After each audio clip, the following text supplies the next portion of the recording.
Bismillahirrahmanirrahim. Assalamualaikum warahmatullahi wabarakatuh. Perkenalkan, nama saya Siti Arfatunisa dari jurusan Tasawuf Psikoterapi kelas 1D dengan nomor NIM 12 11 040 121. Di video kali ini, saya akan menyampaikan secara ringkas mengenai kata dan kalimat efektif.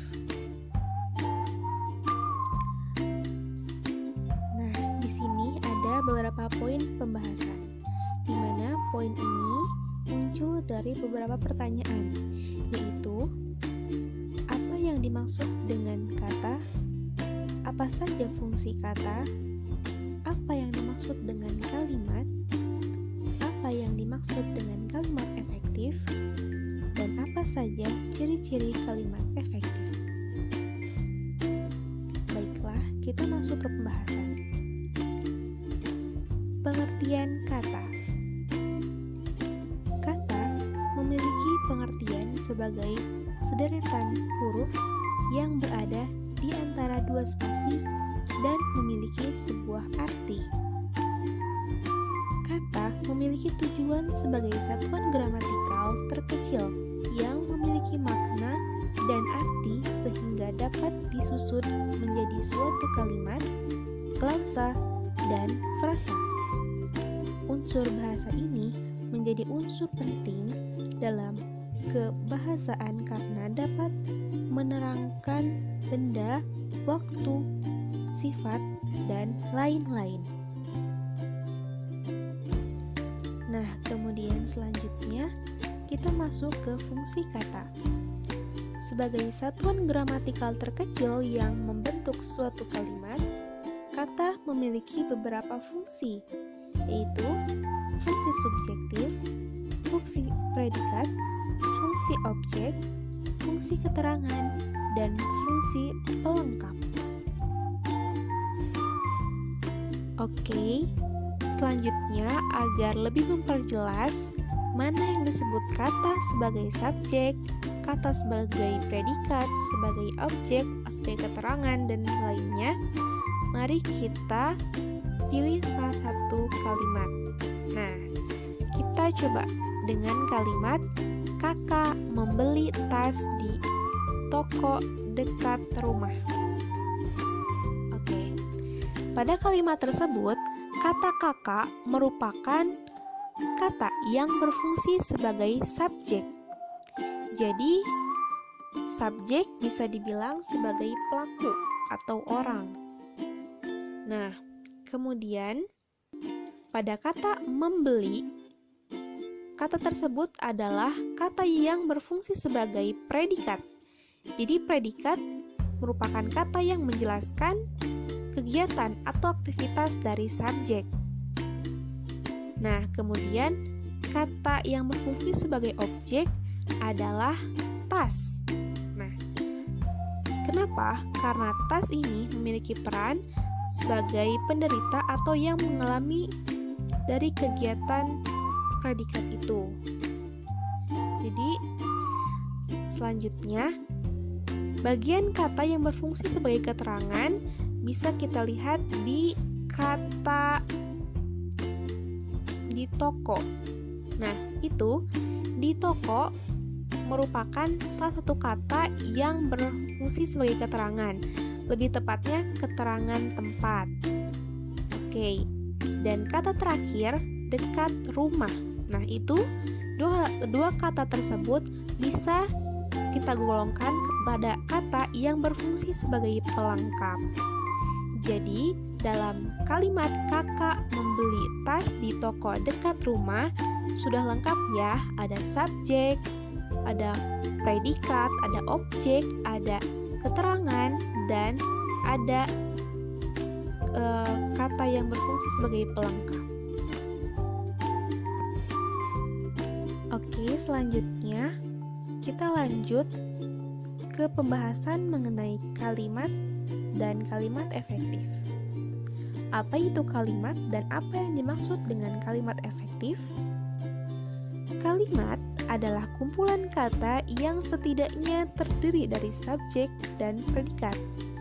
Nah, tadi sebelumnya sudah dibahas ya, subjek itu pelaku dan predikat itu sesuatu yang dilakukan oleh subjek atau pelaku itu. Jadi minimalnya kayak ayah bekerja. Nah, itu sudah termasuk ke dalam kalimat. Simpelnya gitu ya. Oke, lanjut. Terus kalimat efektif itu apa sih? Nah, kalimat efektif adalah satuan bahasa yang lengkap dan sesuai kaidah yang dapat mengakibatkan pembaca atau pendengar mudah memahami. Suatu kalimat belum tentu kalimat efektif. Hal-hal yang harus dipenuhi agar menjadi kalimat efektif.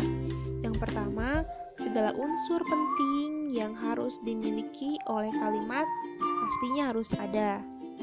Seperti subjek, predikat, objek, keterangan, dan pelengkap lainnya. Kemudian yang kedua, aturan-aturan tentang ejaan yang disempurnakan pun harus ada. Jadi, jangan disingkat ataupun jangan salah pengejaan dan lain sejenisnya. Yang ketiga adalah cara pemilihan kata dalam kalimat atau diksi haruslah tepat. Jadi, tidak dengan kata yang salah, tidak dengan kata yang tidak jelas. Baiklah, kita lanjut ke pembahasan selanjutnya mengenai ciri-ciri kalimat efektif. Dalam buku karya Edi Suyanto, ciri-ciri kalimat efektif yang mudah dipahami pendengar atau pembaca antara lain mencakup: yang pertama, kesatuan dan kesepadanan. Pada umumnya, dalam sebuah kalimat terdapat satu ide atau gagasan yang hendak disampaikan. Kesatuan dalam suatu kalimat bisa dibentuk jika ada keselarasan antar subjek dan predikat, antar predikat dengan objek, dan antar predikat dengan keterangan.